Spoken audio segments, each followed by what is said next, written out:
It didn't bark. It didn't scratch at the door. It just dropped the blood-stained backpack on the concrete and stared through the glass. Officer Grace Holden was halfway through her second coffee of the night shift when she saw him, her K-9 partner, Toby, standing motionless outside the precinct's front entrance. Rain streaked the windows, fogged from the temperature drop, but she could make out his silhouette perfectly. A soaked German shepherd, hackles raised, eyes locked on her through the glass. She rose quickly, pushing past her desk and swinging the door open. "Toby?" she called, confusion tightening in her throat. He didn't move, just stood there, tail low, not wagging, not nervous. Focused, his entire posture said one thing: urgency. Grace's eyes dropped to the object at his feet, a child's backpack, red nylon crusted in dirt. One of the zippers was ripped off, the fabric torn near the bottom. But what made her pulse spike was the dried streak of blood smeared across the top handle. Grace knelt down, her breath caught in her throat. "What the hell is this, boy?"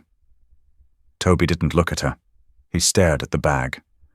Rain dripped from the brim of her uniform cap as she slowly unzipped the main compartment. Inside, a folded t-shirt, pink and small, child-sized, stained, a plastic bunny, the kind you'd clip to a lunchbox or cradle in bed at night. And tucked into the inner sleeve, a crumpled note written in a jagged scrawl, almost illegible from water damage. She smoothed it out with gloved hands. "Help 10R." Her heart stopped. She looked up at Toby. He was watching her now, head slightly tilted, ears pinned, like he already knew what was in that bag before she did. "You brought this here," she whispered. "You left patrol." That was impossible. Toby had never disobeyed protocol, never abandoned a unit, not even during training. For the past 2 years, since he'd been reassigned from a failed disaster search unit, he had been nothing but reliable, except tonight. Grace stood, adrenaline replacing the chill. She sprinted back into the building, bag in hand. "Chief, I need the cruiser unlocked, now!" Chief Mallory stepped out of his office, brows raised. "Something happen?"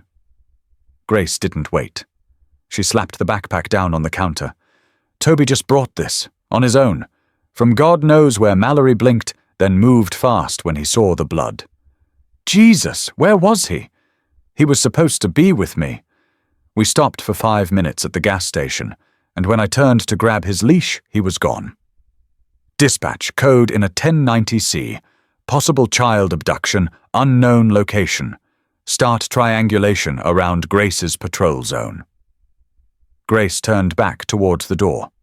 Toby was already pacing beside the cruiser, ready. She threw the back door open, and he leapt in without hesitation. "You better know where we're going," she muttered. But Toby didn't need convincing. The second she hit the ignition, he barked once, sharp and deliberate, then leaned against the window, nose pressed to the glass. His tail thudded once. That was all the answer she got. 10 minutes later, they were speeding down Highway 17, Toby whining low, tail stiff, eyes darting across the tree line. Grace gripped the wheel tighter, her pulse syncing with the rhythm of the wipers. "I'm trusting you, boy." Toby's head snapped to the right. He barked twice this time and pawed at the window. Grace braked hard and veered onto the shoulder. "Let's go." They jumped out together, Toby's paws thudding against the wet earth. He took off, not at full speed, but like he was leading, checking to make sure she was following. They moved through the brush, her flashlight cutting through the mist. Trees pressed close on either side. Then Toby froze, nose to the ground. He growled. Grace caught up, heart pounding. She followed his stare, a drag mark in the mud. Small footprints, child-sized. One of them had slipped. There was a streak like someone had been pulled. Then another mark, a tire print. Okay, she whispered, dropping to her knees beside the imprint. Toby circled ahead, his body low. Another growl, deeper this time. Grace stood and aimed her light toward where Toby pointed with his snout. There, half hidden under a tarp, was another backpack. And this one still had a name tag. Maya R. Grace swallowed hard. The letter R, same as the note. She pulled out her radio. This is Officer Holden. I need immediate backup at Old Pine Hollow, northeast slope. We have multiple signs of possible abduction. At least one confirmed name. Repeat, possible multiple victims. K9, Toby led us here. Her voice caught for a second. And he may have just blown open something big. She turned to Toby. He was staring up at her, calm now, but still alert. Still listening. You're not just a dog, are you? He blinked slowly. No bark, just that same stillness he had when he dropped the first backpack. Grace exhaled and looked down the path ahead, barely visible through the trees. Let's go find the rest of them. Toby had once been called Ghost. Back then, his world wasn't rainy streets or police precincts. It was sand, wire, and gunpowder. In Kandahar, Afghanistan, he'd run ahead of soldiers with Kevlar on his chest and fearlessness in his blood. Ghost wasn't just a name, it was a reputation. He could detect tripwires buried under an inch of dust, sniff out explosives a football field away. But the day everything changed, the air hadn't smelled like bombs. It had smelled like oil and gasoline. The unit had cleared the area twice. Nothing in the barn, nothing under the floor. Sergeant Nick Carver, Toby's handler, had given him the release signal. A single nod. Toby had trotted inside the building, ears forward, tail relaxed. They never heard the second trigger click. The explosion ripped through the barn like a thunderclap. Toby had flown back first. Nick was behind him, not fast enough. Shrapnel tore through his legs, one piece embedding just below his ribcage. Toby had survived. Barely. Nick didn't. The next morning, Toby refused to eat. Then refused to move.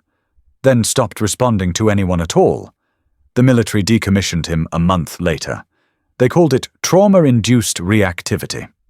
Back in the States, he cycled through 3 foster homes for working dogs. No one could reach him. Not until he ended up at a K9 rehabilitation center 2 hours north of Riverside, under the care of a retired K9 officer named Len Whitaker. It took Len 6 months just to get Toby to accept a gentle hand on his back. But even then he was skittish, silent, unreachable. That's where Officer Grace Holden found him. Grace didn't ask for a partner. She didn't even want one. She'd spent the past year working solo after her younger brother Mason died in a hit-and-run, one she couldn't solve. The department psychologist said she needed to re-engage. Her captain handed her a folder and said, "Try him. Worst case, we send him back." She expected a wreck, a mutt too broken to track his own shadow. What she got was a ghost with golden eyes. Grace stood by the edge of the training field, watching as Len unclipped Toby's leash. The German shepherd didn't look at her, just sat, still and waiting, like he'd already made up his mind. "He's not going to jump through hoops," Len warned. "But if he decides to work with you, you'll never need a leash again." Grace approached, quietly, slowly. She didn't extend her hand. She just stood there, hands at her sides, her eyes calm. Toby looked up once, then turned away. She came back the next day, and the day after. On the 4th day, she said one word: "Come." And for the first time since Nick died, Toby moved towards someone without being asked twice. Their first few months weren't perfect. He flinched at sudden noises. Sometimes he'd freeze mid-patrol, haunted by something no one else could see. But he never disobeyed a command. And slowly, Grace learned that Toby didn't need words. He needed silence, respect, and purpose. One night, just past midnight, they responded to a missing person report a teenage girl who hadn't returned home after a party in the woods. Toby tracked her through 3 miles of underbrush, over broken fences and across a shallow creek, until they found her curled up beneath an old bridge, barely conscious. She'd been drugged. If they had been 5 minutes later, she wouldn't have survived the cold. That night, Grace didn't say anything. She just sat on the back bumper of the cruiser with Toby resting against her leg. No leash, no command, just presence. The next morning, she signed the form to make him her permanent partner. In the months that followed, Grace began to see it. Toby didn't track like a normal K9. He anticipated, adjusted. Sometimes it felt like he was chasing, more than scent, like he was listening for something deeper. His focus was razor sharp, but it came with something else. A kind of sadness, a mourning you couldn't train out of a dog. The same kind she carried. Grace had kept the case file on Mason's hit and run locked in her desk drawer. She never looked at it, never had to. The loss lived in her every day, just like Toby's did.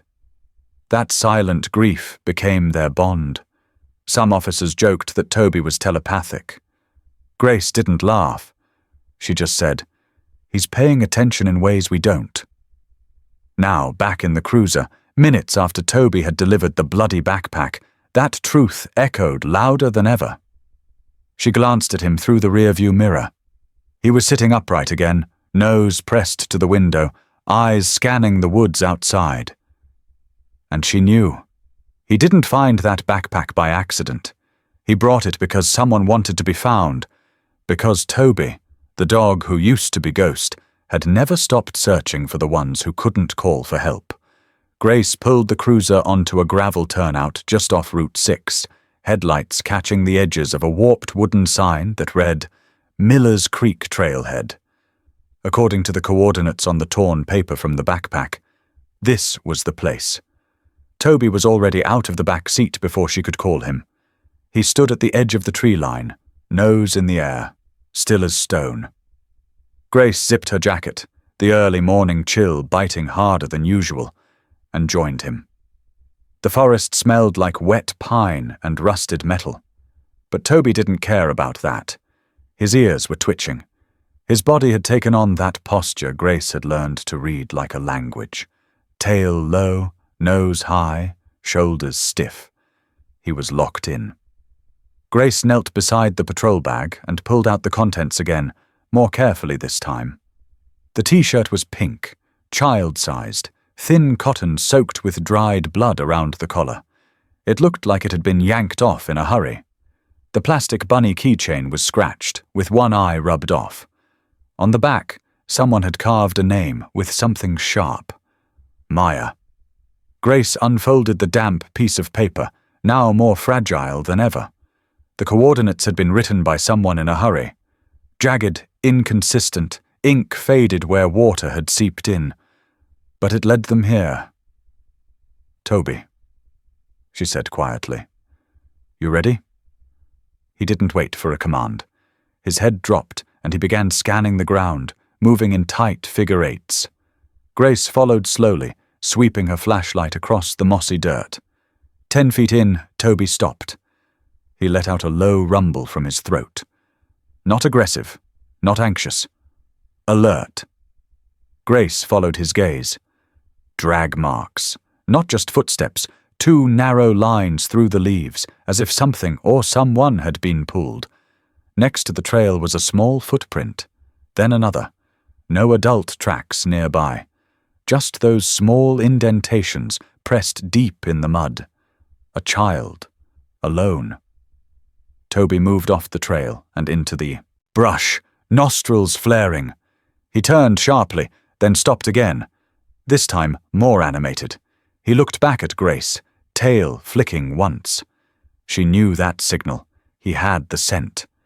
Go, she whispered. Toby shot forward, weaving through trees, his pace steady but deliberate. Grace kept up, heart pounding, ducking branches, boots slamming into the soft forest floor. They ran for 2 minutes before Toby slowed again, nose pressed to a patch of disturbed earth, Something had been dropped here, or buried. Grace scanned the area. Her beam landed on a ribbon caught in a low bush. Blue, frayed, dotted with what looked like dried blood. Toby growled. Grace spun. Not 20 yards ahead, something moved. A shadow. Human? Animal? She raised her flashlight and gun in unison. "Riverside Police! Show me your hands!" Nothing. Then a crack of brush, fast and low. Toby bolted. Grace followed, heart now in her throat. They cleared a hill and skidded into a clearing. An old utility shack stood half-collapsed in the center, its roof caved in and a rusted lock dangling from the door. Toby circled the building twice before stopping near the back wall. His ears flattened. Grace approached slowly, her footfalls muffled in the damp moss. Toby began pawing at the ground near the shack's foundation. That's when she saw it. A second backpack. Smaller than the first, purple, torn. Blood on the zipper. She crouched and reached for it, hands shaking. Inside was a water bottle, half full, a granola bar, a notebook with drawings, stars, a sun, and 10 stick figures holding hands. All had names: Maya, Jacob, Ellie, Tommy, 10 names. Grace's blood ran cold. The note hadn't been random. Help 10R. It was a message, from one of the kids. This wasn't a one-time abduction, it was a group, organized and possibly still in motion. Toby whined, not out of fear, but impatience. He wanted to keep going. "We're not done," she said aloud, mostly to herself. "Let's move." Toby barked once, the kind of bark that never came from confusion or distress. It was pure clarity. Purpose. As they re-entered the woods, Grace keyed her radio. "Dispatch, this is Holden. We've got a confirmed second sight, multiple children's belongings, signs of transport, possible group abduction. Requesting immediate backup and forensic team at Miller's Creek Trailhead Static." Buzzed back. But Toby wasn't waiting. He turned east, nose pressed to the ground again, then began to run. This time faster. Grace didn't need any more evidence. Something was out there, and Toby was going to find it. The cabin barely stood. Its roof sagged under the weight of a dying oak limb. Windows were shattered, boarded haphazardly from the inside. Grace spotted the broken chimney first through the tree line, then the collapsed porch, and a rusted shovel leaning against the door. Toby stood completely still, 5 feet from the entrance, his breath visible in the cold. His body vibrated, with restraint. He didn't bark. He didn't whine. But Grace felt the tension in every muscle he held back. "Let me go in first," she whispered, raising her flashlight in one hand, sidearm in the other. She stepped onto the porch, careful not to trigger any creaks. The front door was ajar. Not open, but not locked either. She pressed her shoulder to it and eased it open. The smell hit her first. Musty wood, mildew, and something sharper, sweat and urine. Inside, the air was thick. One bulb swung from the ceiling, flickering with electricity it had no right to have in this place. And then she saw her. A little girl, no older than 8, tied to a wooden chair in the corner, her wrists bound with cable ties. A gag had been slipped down around her neck, forgotten. She was awake, eyes wide and feral with fear. Her lips were cracked, her hair matted to her face. She didn't scream. She just stared at Grace like she didn't believe she was real. Grace lowered her weapon. "It's okay," she said, voice low. "I'm a police officer. My name is Grace. You're safe now." The girl flinched as Grace took a step forward. From outside, Toby growled low. Then something strange happened. The girl's eyes left Grace and went to the open door behind her. And when Toby entered, her whole body seemed to collapse, not from fear, but release. She let out a breath that sounded more like a sob and stretched her arms forward as far as the zip ties would allow. Her fingers reached for him like he was the only thing keeping her tethered to this world. Toby approached slowly, lowering his head. The girl touched his neck, barely able to wrap her hand around his collar. She leaned her head against his shoulder and whispered, "There's 9 more." Grace froze. "What did you say?" The girl's eyes stayed on Toby. "They're moving us around. One by one, every time someone cries or makes noise, they take them." Grace dropped to one knee and cut the zip ties with her utility blade, working quickly but gently. The girl winced. Her wrists were raw. Grace removed her jacket and wrapped it around the child's shoulders.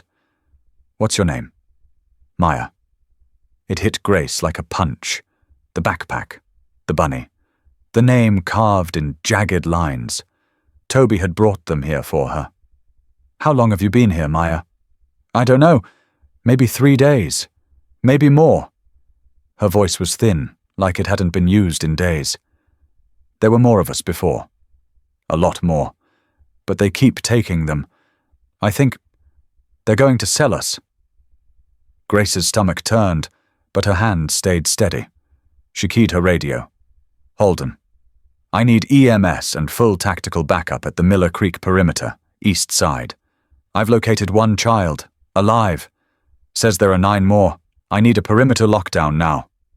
Silence crackled back, then static, then nothing. Grace swore under her breath.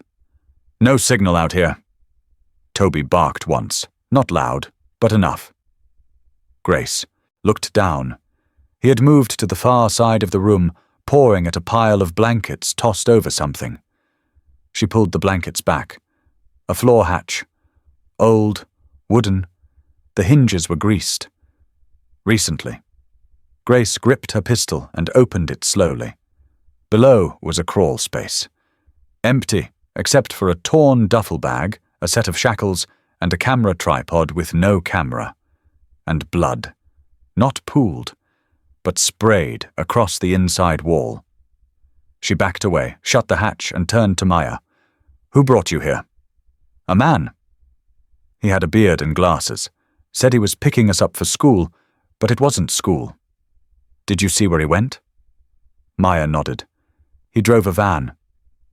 It had a bluebird on the side. He said he'd be back before sunset." Grace glanced at her watch.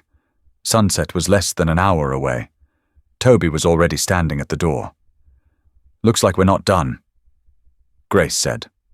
Maya looked up at her, eyes glassy but focused.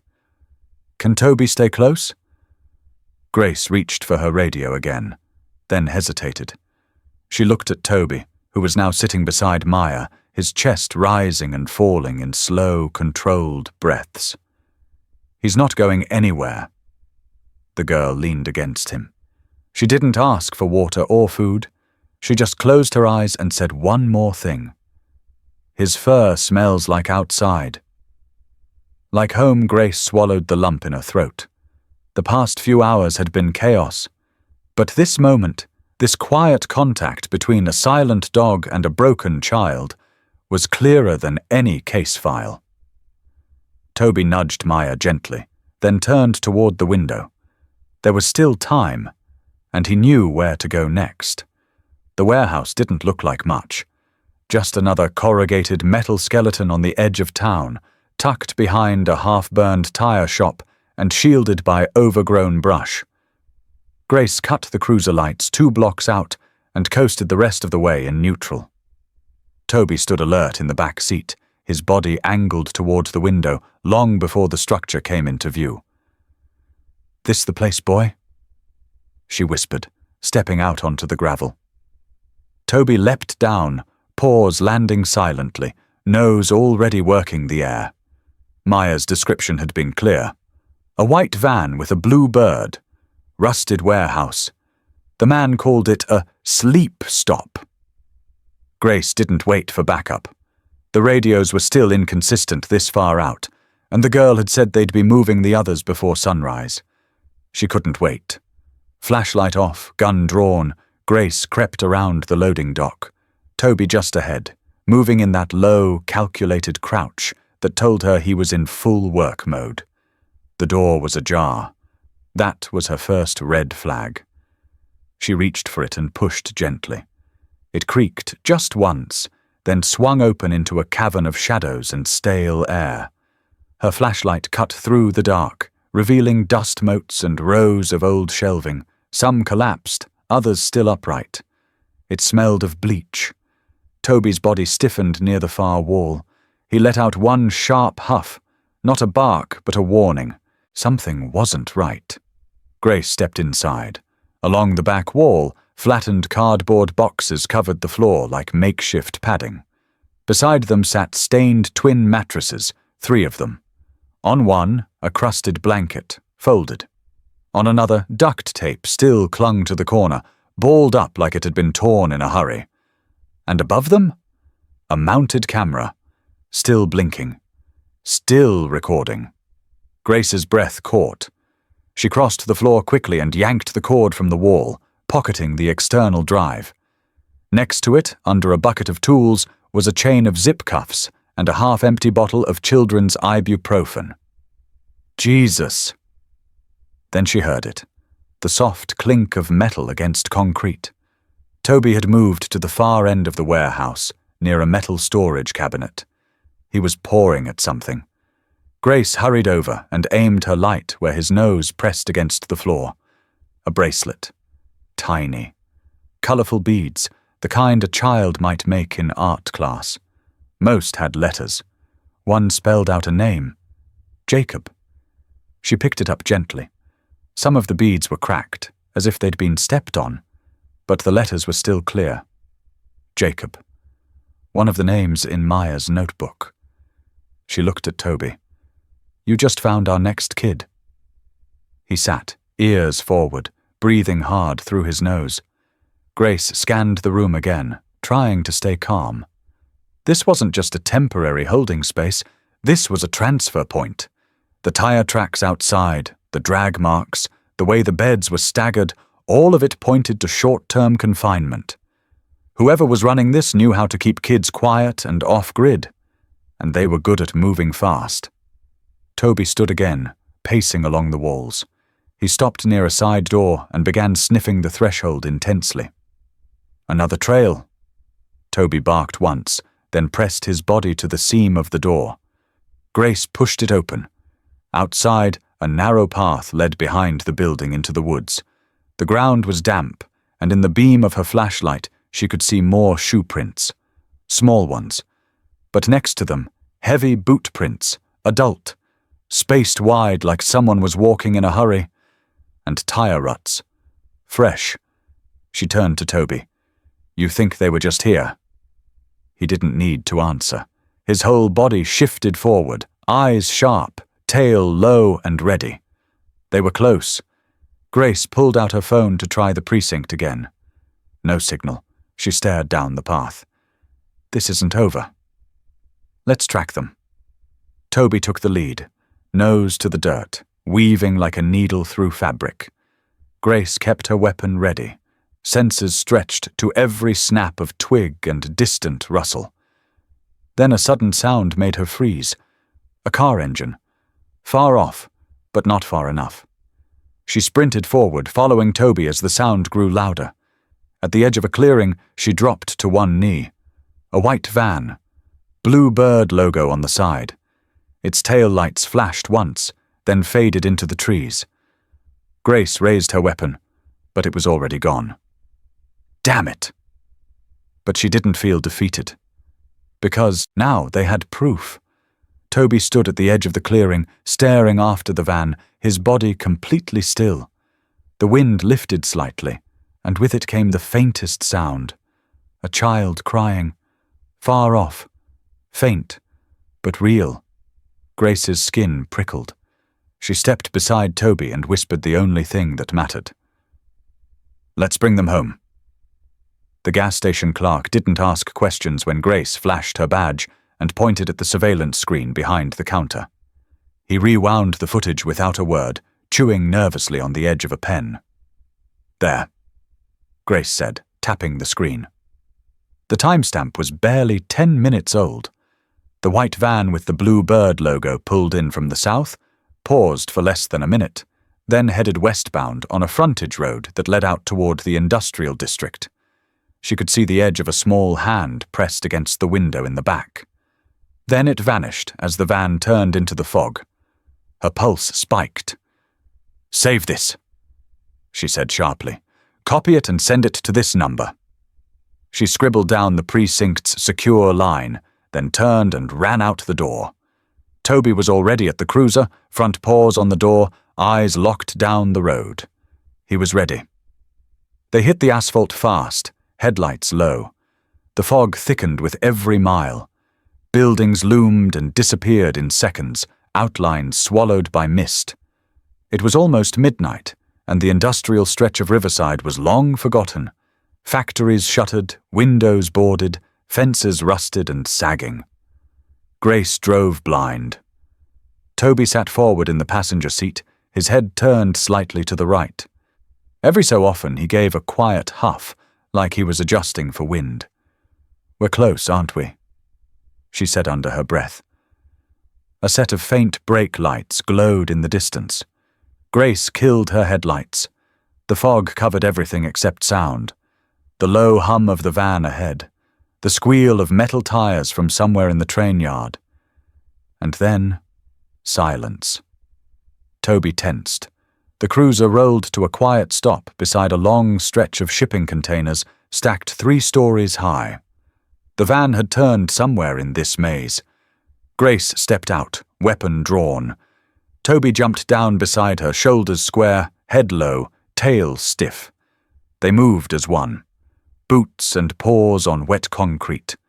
Between them, steam rose from a nearby grate, curling around their legs like smoke.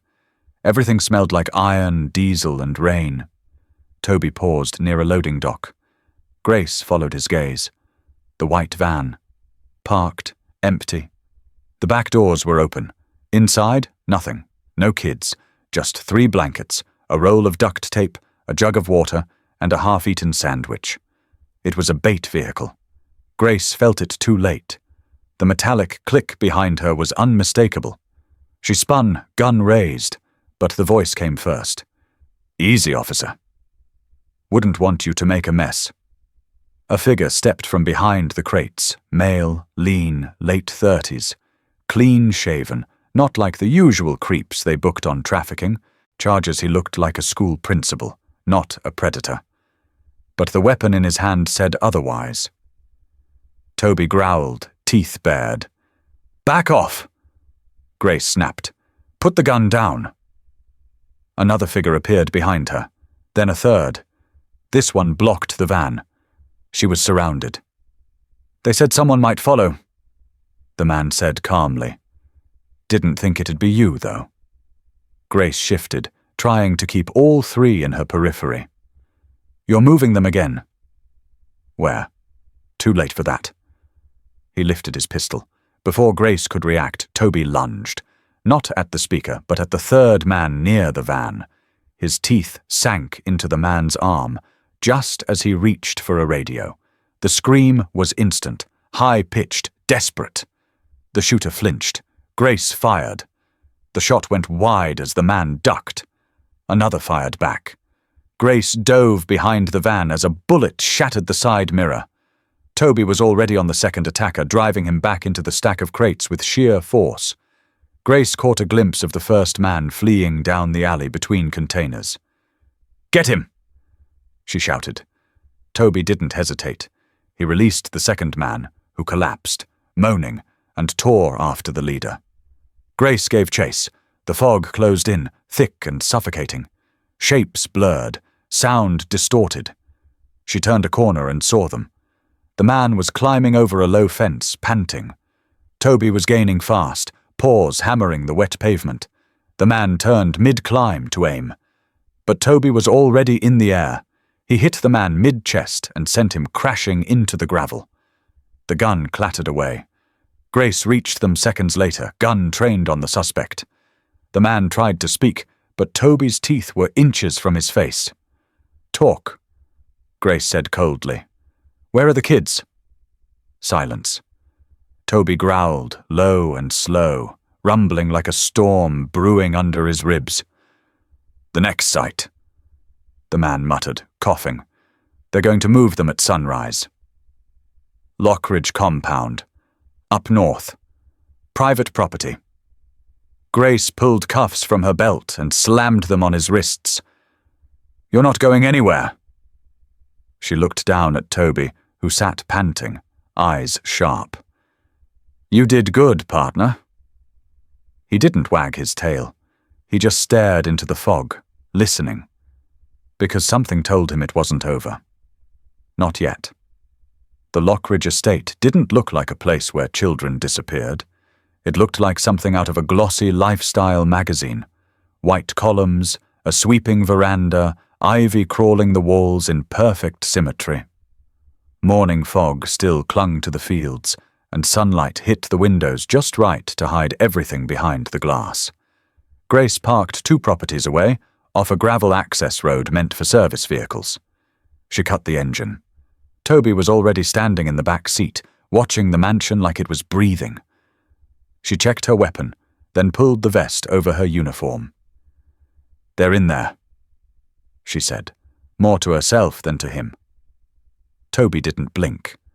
This was the home of Howard Ricks, tech millionaire, philanthropist, on every magazine cover for his donations to children's hospitals and youth programs. But behind the charm and perfect smile, Maya's whisper still echoed in Grace's head. "They move us when someone cries." Toby leapt down first. They cut through hedges and down the east slope, moving quiet and low through tall grass. Grace could see the edge of the rear patio now. 2 men in suits stood near a steel service door, smoking. Their eyes were relaxed. Too relaxed. Toby crouched, his ears tilting side to side, tracking every sound. Grace moved along the fence line, and just as she reached the far corner, she saw it. A black van. Unmarked. Parked near the garage.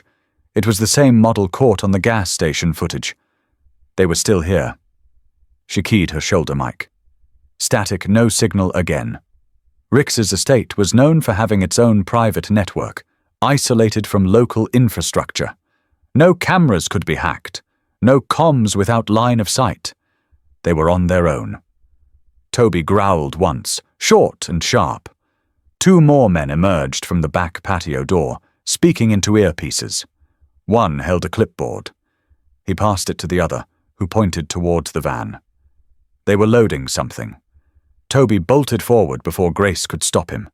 He moved like a ghost. No bark, no warning, just momentum. He slammed into one of the men, sending the clipboard flying. Grace rushed from cover and raised her weapon. "Police!" Hands in the air. The man, still standing, reached for his waistband. Grace fired. A clean hit to the shoulder dropped him. The second man was on the ground, Toby straddling his chest, teeth bared but not yet striking. She grabbed zip cuffs from her belt and secured them fast. Inside the van, blankets, juice boxes, and 10 identical backpacks. But no children.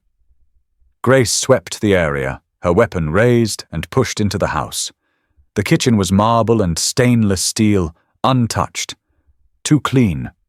But the hallway behind it led into darkness. No natural light. A basement entrance with a keypad lock and soundproof paneling. She kicked it open. Toby took the stairs first. The basement was wide, finished, elegant, cold. There were doors, each one solid, grey, and numbered. Grace moved past them one by one, checking the small viewing windows. Room 3. A girl sat on the floor, knees pulled to her chest. Room 4. 2 boys. Silent. Awake, watching the door. She didn't hesitate. She fired at the electronic lock. Sparks flew. The door gave way. "Riverside Police," she called. "You're safe now. I'm getting you out." Then the lights cut. Total blackout. Toby froze. He turned sharply, ears trained behind them. Footsteps, then a voice. "You're not supposed to be here."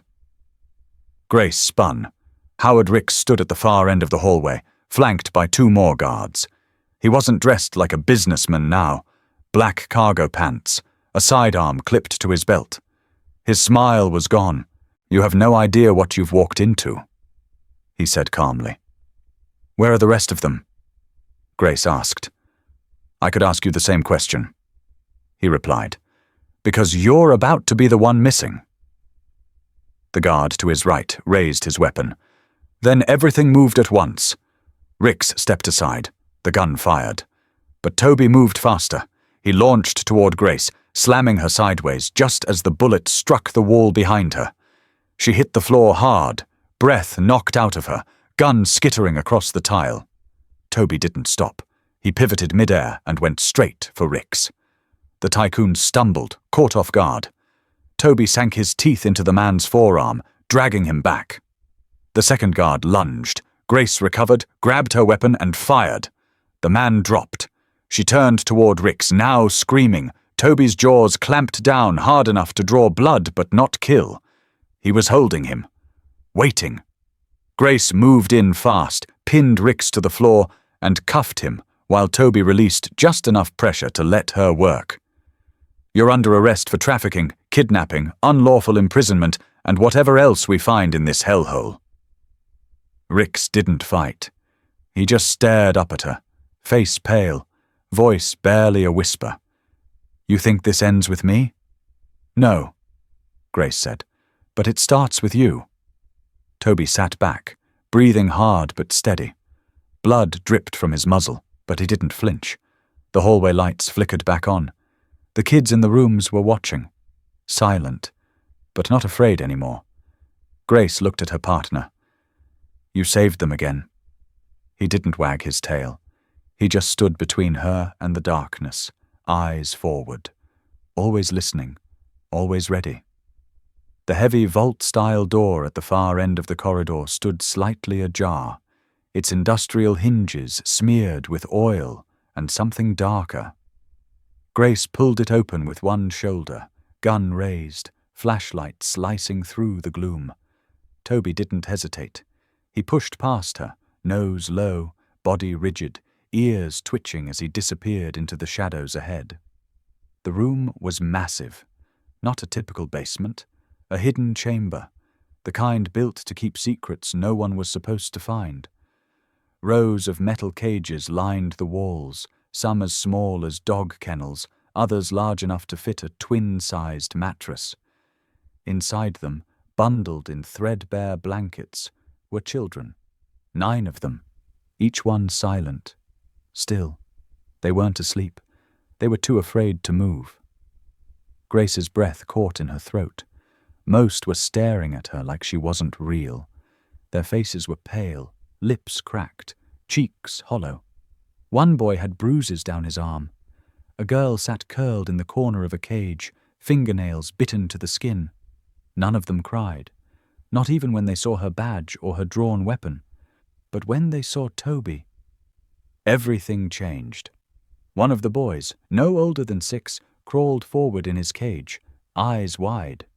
He pressed his hand against the bars as Toby approached and let out the first sound Grace had heard since opening the door. A whisper. "Doggy." It broke something in the others. A girl began to cry. A boy stood up too fast and stumbled. Another crawled toward the front of his cage, shaking so hard his knees knocked against the floor. Grace's hands trembled as she holstered her weapon. "It's okay," she said softly. "You're safe now. We're getting you out of here." Toby moved from cage to cage, pressing his nose gently against the bars. He didn't bark. He didn't lunge. He just let them see him, feel him, touch something alive. A minute later, footsteps pounded down the stairs. "Riverside PD!" a voice called out. "Back up!" Grace turned, relief flooding through her as uniformed officers entered the hallway, led by Sergeant Fields and 2 members of the local SWAT team. "We've got 9 kids down here," she said quickly. "They need immediate medical attention and trauma response. We've got paramedics en route." Fields nodded. "We're sweeping the upper floors now." Grace turned back just in time to hear the tiniest voice call out from the corner. "Officer Lady." She looked toward the smallest cage near the back wall. Maya, wrapped in a new coat but unmistakable. She had her knees pulled to her chest, but when she saw Toby, she scrambled to her feet and reached between the bars. "You came back," she whispered.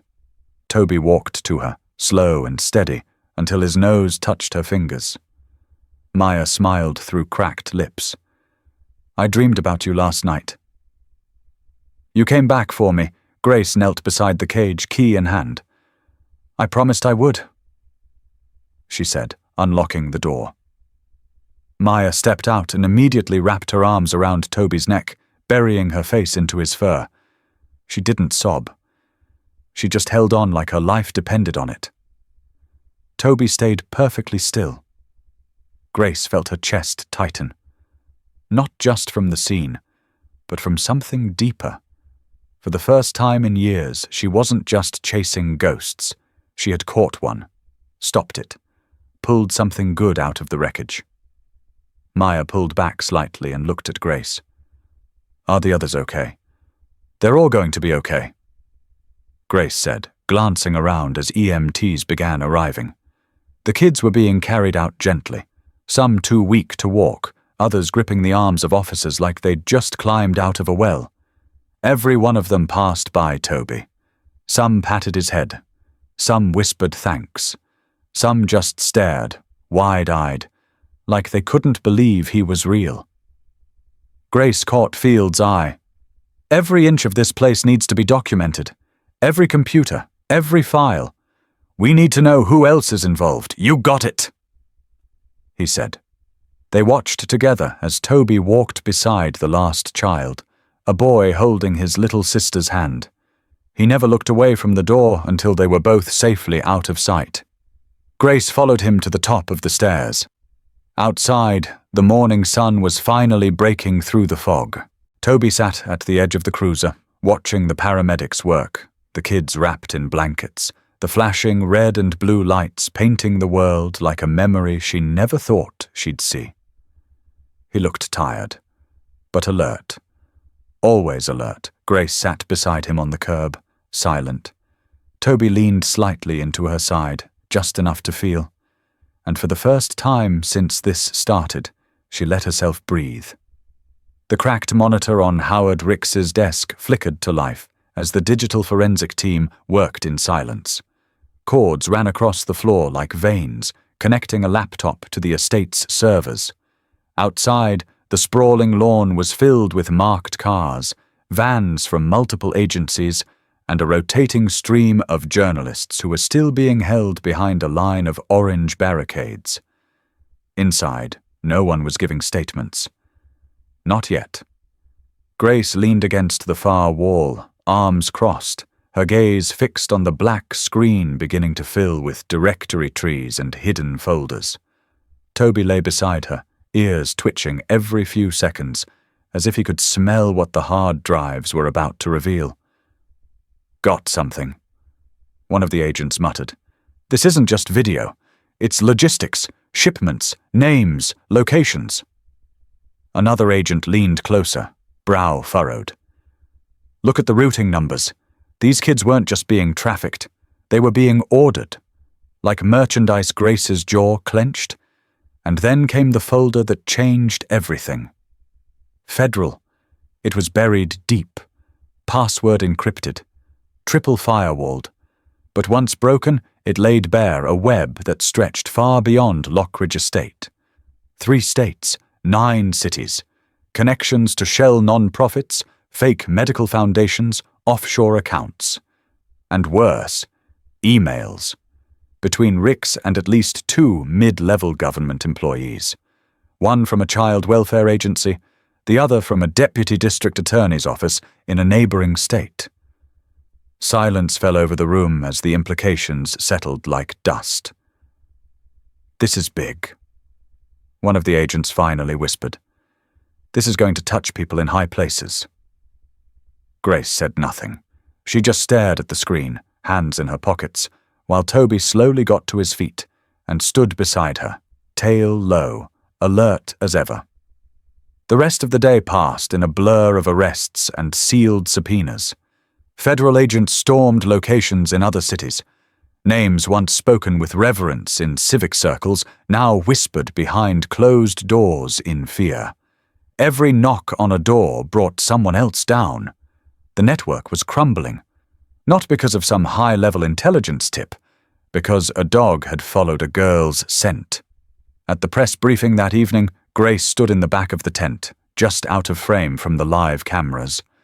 The Attorney General took the podium, flanked by FBI and DHS.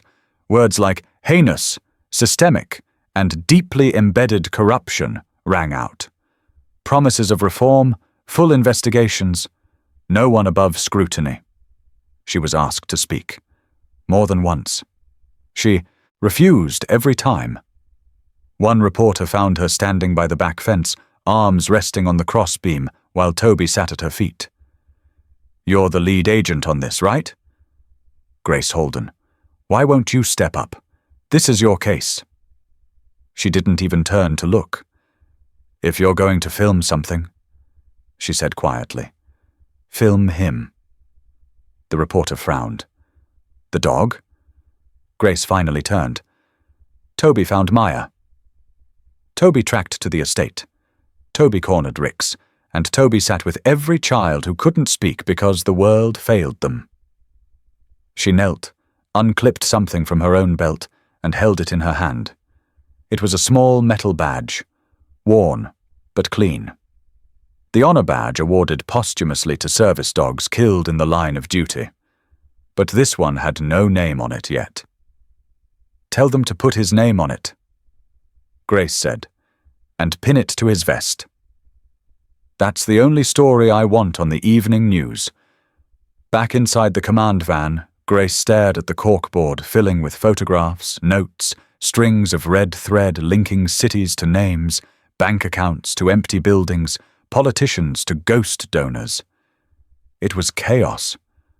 But it was a beginning, and for the first time in a very long time, the beginning didn't start with a tip or a leak or a phone call. It started with a dog. Outside, kids were finally going home. One girl paused at the edge of the sidewalk, holding her foster mother's hand.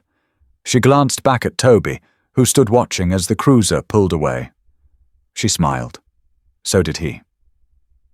Grace watched them go, her voice barely audible as she whispered to herself. He didn't just find them. He brought them home. The building had once been an abandoned elementary school, its walls cracked, its windows boarded, the kind of place people drove past without a second thought.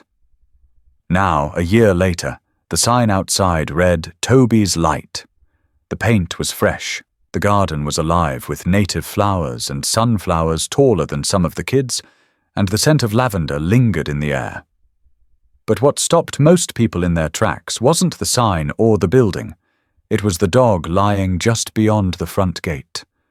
Toby. His muzzle was whiter now. He didn't run as fast, didn't leap the way he once had.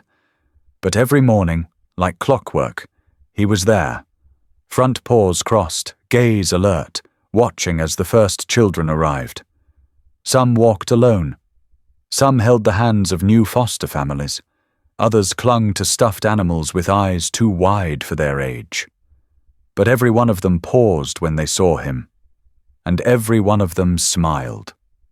Inside, the old classrooms had been transformed into healing spaces. Therapy dogs slept in corners. Art from the kids lined the walls, crayon drawings, painted suns, rainbows, and always, somewhere on the page, a dog with kind eyes. The staff was small but fierce. Trauma counselors, social workers, volunteers who had once been rescued themselves. Grace led them, but not from behind a desk. She was in the thick of it. Every day, hands in the dirt with the kids in the garden, knees on the floor during story time, shoulders damp from silent tears. This wasn't just a center. It was a sanctuary. Toby's sanctuary. One fall morning, a little boy named Eli, 7, small for his age, never spoke above a whisper, stood outside the gate with his foster mom. His eyes were glued to the German shepherd on the other side. The woman knelt down. "You ready to go in, honey?" Eli didn't answer. He walked forward and crouched next to Toby. For a long moment, he just looked at him. Then he whispered, "You found the girl in the forest, didn't you?" Grace watched from the porch, her coffee going cold in her hand. She'd seen hundreds of kids come through, but something about this moment pulled at her chest. Eli leaned in and, so quietly only Toby could have heard, said, "Can you find my brother too?" Toby didn't move, didn't bark, just touched his nose gently to the boy's knee. It was the first time Eli smiled. That afternoon, Grace stood beside a woman from the local news. They were filming a quiet feature, not for prime time, not for headlines, just a quiet spotlight on a place that had become a lighthouse for lost kids. "You never told anyone the whole story," the reporter said. "Why not write a book? Or at least let us interview you properly." Grace shook her head. "This story was never about me." She looked at Toby, asleep now beneath the shady oak tree near the playground. A little girl had placed a blanket over his back. 2 others were braiding a daisy chain near his tail. "It was about him," Grace said. "He didn't ask for recognition. He just stayed." The camera rolled quietly as she walked towards the children. As the breeze picked up, as Toby opened one eye, stretched, and lifted his head just high enough to watch Grace coming. A carved plaque stood at the center of the garden now. Simple. Unpolished. The letters weren't machine-cut. They were carved by hand, shaky in places, uneven in others. But powerful. It read, "He didn't bark. He didn't bite. He just stayed." At the end of the segment, the camera slowly zoomed out to show the full picture. The kids, the garden, the aging dog beneath the oak tree, the woman walking among them, and the quiet hum of a place where silence didn't mean being forgotten, it meant being safe. And then a single line appeared across the screen. "What about you? Has anyone, animal or human, ever stayed for you when no one else did? If Toby's story touched your heart, share it. Tell someone. Help us keep Toby's light burning, for every child still waiting to be found, and for every dog who refuses to leave their side. Subscribe to the German Shepherd channel to honor every loyal heart that never gave up, because sometimes the ones who stay are the ones who save us.